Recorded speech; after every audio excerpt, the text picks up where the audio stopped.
মওলা, তোমাকে সন্তুষ্টি করার মতো কোনো যোগ্যতা আমার কাছে নেই, কিন্তু আমি বান্দা হিসেবে চেষ্টা করেছিলাম তোমাকে খুশি করার জন্য, তোমাকে খুশি করার জন্য, তোমাকে খুশি করার জন্য। মওলা, আমার চেষ্টাটা দেখে তুমি আমার উপর রাজি হয়ে যাও। তুমি বিচারের দিনে আমার দিকে তাকাইও না, তোমার রহমান নামের দিকে তাকাই, তুমি আমার উপর রহমত করিও।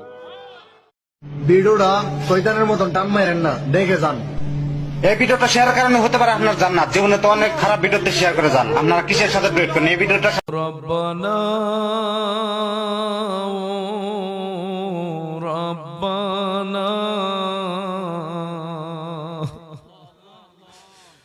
মাফ করে দাও জি।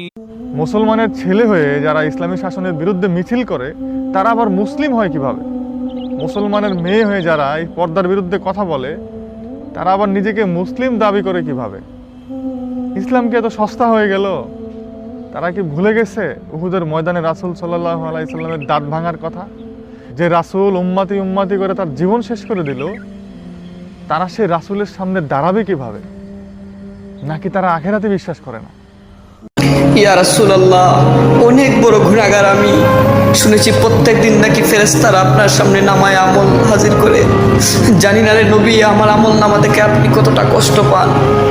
সেই উম্মত হতে পারি নাই। ফিলিস্তিনে ভাই বোনদের রক্ত ঝরছে, কিছুই করতে পারছি না।